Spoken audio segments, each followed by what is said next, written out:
Look at your hands. They are steady for now, but you know how easily they can shake. You are a masterpiece of biological engineering, yet you function like a marionette. Every string is held by someone else. Your lover, a stranger on the internet, the weather, the economy. They pull, and you dance. You dance to the rhythm of outrage, of anxiety, of a hollow, stinging resentment. This is the first stage of the diagnosis, the realization that you do not own yourself, nor do you own your peace. The pain of emotional reactivity is not a sharp, clean wound.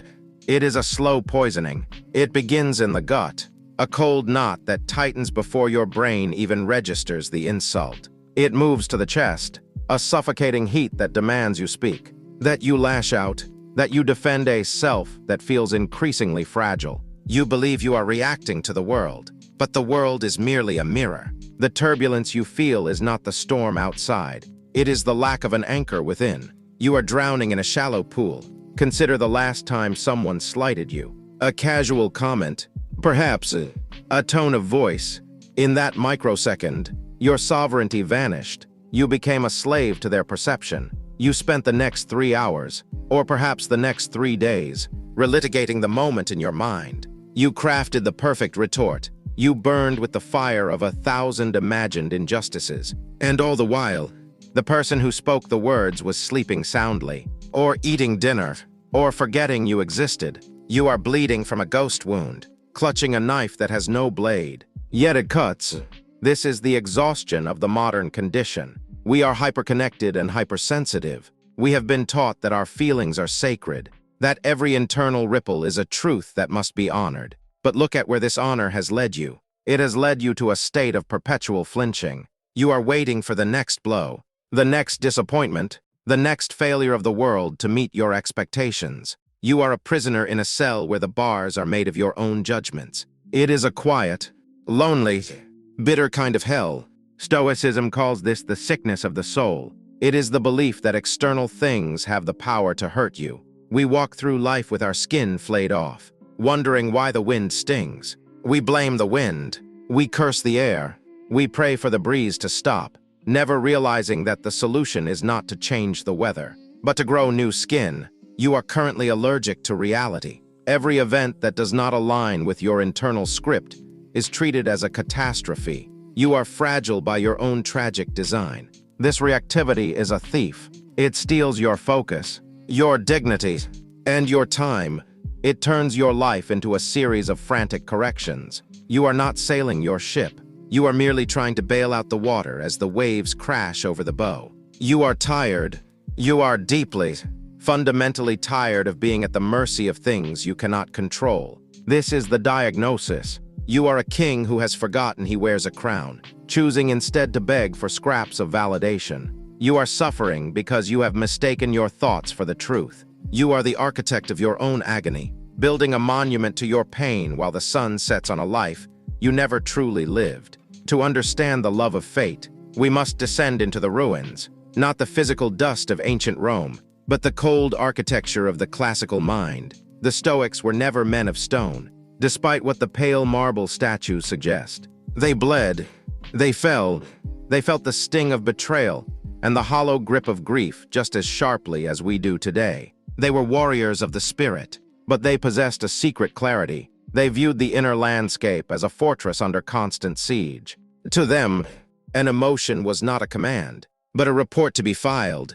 It was external data, a notification from the nervous system that something had occurred. They refused to let the data dictate the direction of their internal compass. They were analysts of their own suffering. Imagine a storm-tossed sea. To the uninitiated, the waves are the masters. They scream, they pull, they drown. But to the Stoic, the waves are merely movement. The sailor cannot stop the storm, but he can decide how to trim the sails. This is the historical root of Amor Fati, the radical acceptance of the elements. It is the art of navigation. The ancients spoke of propathia, the pre-emotions. These are the involuntary shivers of the soul, the flash of heat when insulted, the sudden drop in the stomach when loss arrives. The Stoics recognized that these initial flickers are beyond our control. They are the body's reflex to chaos. They are the data points of a volatile universe. They are the ripples on the surface. Stoic history teaches us that there is a brief silence between the impression and the reaction. In that silence, the mind assesses the data. It asks, is this within my power? If the answer is no, the emotion is stripped of authority over the soul. It remains a sensation, but it ceases to be a directive. It becomes a ghost in the machine. Consider Marcus Aurelius, writing by candlelight on the edge of a bloody frontier. He did not pray for the war to end or for his enemies to vanish. He looked at the mud, the sickness, and the cold, and he categorized them as indifferent. They were facts, not tragedies. He was practicing the art of turning data into fuel for his character. He was the emperor of his own mind. This was the birth of the inner citadel. It was the realization that while the world can break your body, it cannot force you to resent the breaking. To fight against what has already happened is a form of insanity. It is like a dog tied to a moving cart. You can either run alongside it or be dragged by the rope. The choice is yours alone. Amor Fati is the final evolution of this logic. It is the moment the dog stops fighting the rope and begins to love the journey. It is the transition from begrudging acceptance to active affection for reality. The history of this philosophy is a history of people who learned to look at the wreckage of their lives and see a glorious masterpiece. They saw the beauty in the broken. They did not just endure the fire. They became the fire. They understood that the flame does not care what it burns. It only cares that it continues to rise. By viewing emotions as external data, they removed the power of the world to wound them. They turned the why me into for me. This is the legacy of the iron-willed. This is the history of the love of fate. The cure is not an escape. It is an erasure. To love your fate, you must first refuse to be its puppet. We call this the gray rock. It is the art of becoming invisible while standing in plain sight. It is the tactical application of boredom. When the chaos arrives, and it will arrive, it seeks a mirror. It wants to see its own fury reflected in your eyes. It wants the salt of your tears and the heat of your rage. This is the fuel of the tragedy. Without your reaction, the fire has no oxygen. It flickers. It dies. To practice the gray rock is to withdraw your investment from the external theater. You become the stone at the bottom of the rushing river. The water may crash. It may foam. It may try to pull you into the abyss. But you are heavy. You are silent. You are unyielding. When they provoke you, give them the void. Your words must be short, flat, and devoid of color. Yes, no, perhaps, I understand. These are not concessions. They are the walls of your fortress. Do not explain. Do not defend. Do not justify. Explanations are gifts you give to those who respect you. To the chaos, they are merely handles to pull you down. Look into the eyes of your suffering and show it nothing. No twitch of the lip. No furrow of the brow. Your face is a mask of obsidian, cool to the touch and impossible to crack. You are not suppressing your emotion. You are choosing where it lives. It lives inside, in the secret garden of your soul, where the world cannot reach. Amor Fati demands this discipline.